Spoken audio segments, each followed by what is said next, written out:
ഒന്നുകൂടി പറയടാ. വിഷ്ണുടെ വിട്. വിഷ്ണു വിട് വിഷ്ണുടാ. വേണ്ട വിടറാ. വിടാനല്ലേ പറഞ്ഞേ. എന്താ കാണിക്കുന്ന വിട്.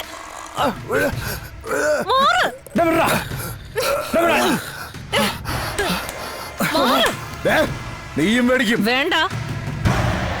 നീ പറഞ്ഞത് പരിപാവനമായ സ്ഥലമാണെന്നല്ലേ? അതുകൊണ്ടാ ഞങ്ങള് പട്ടച്ചാരായ ഒഴുക്കുന്ന പുഴയാക്കി മാറ്റാൻ പോകുന്നത്.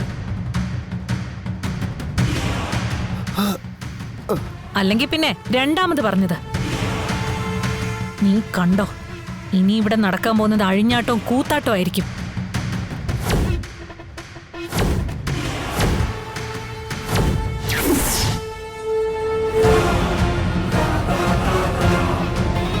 മദ്യവും കഞ്ചാവും ഒഴുകുന്ന ലഹരി കേന്ദ്രം. ഇവിടേക്ക് ഞങ്ങൾ മലേഷ്യയിൽ നിന്ന് വരെ ആൾക്കാരെ ഇറക്കുമതി ചെയ്യും. പണ്ടിവിടെ നീതി ന്യായവും പറയുന്ന പഞ്ചായത്ത് നാട്ടുകൂട്ടത്തിന്റെ കഥ പറയാറില്ലേ?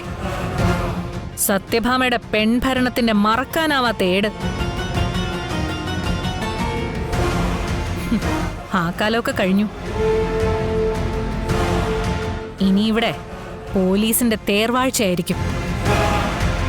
ഇങ്ങനൊരു വീട് ഇവിടെ ഉണ്ടാക്കിയിട്ടതിന് ഇവിടുത്തെ നാട്ടുകാര് സത്യഭാമയും രാഘവൻ നായരെ ശപിക്കും. കണ്ണി കണ്ട നിങ്ങളെയൊക്കെ കല്ലെറിയുന്ന പരുവത്തിലാക്കി ഞങ്ങൾ തരും. ദേ, ഓർത്തു വെച്ചോ, ഈ പരിപാവന ഭൂമിയില് ഞങ്ങളൊരു 1.5 പണി പണിയും.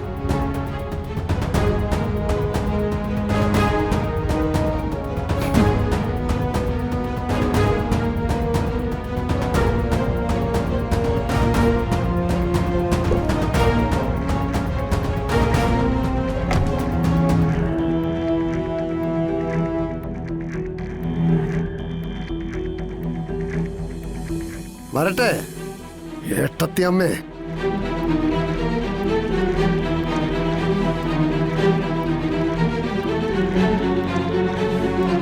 നമ്മൾ വീണ്ടും കാണും.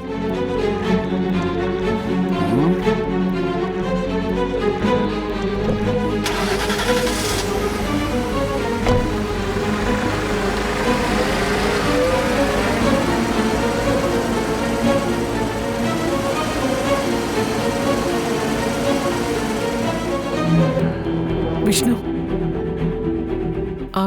ആ സുസ്മിത പറഞ്ഞാൽ എന്തെങ്കിലും സത്യമുണ്ടോ?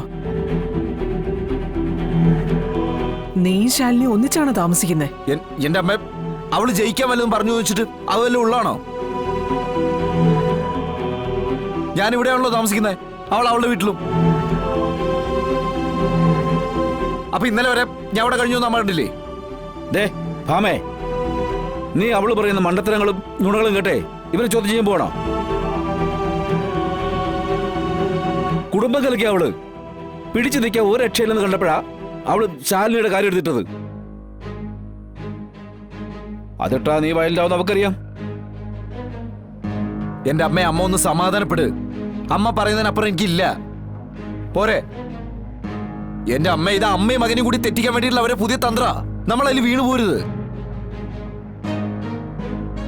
വീണുപോയ നമ്മൾ അവളുടെ മുമ്പിൽ അടിയറവ് പറയുന്ന പോലെ ആയിപ്പോവും. അത് പാടില്ല.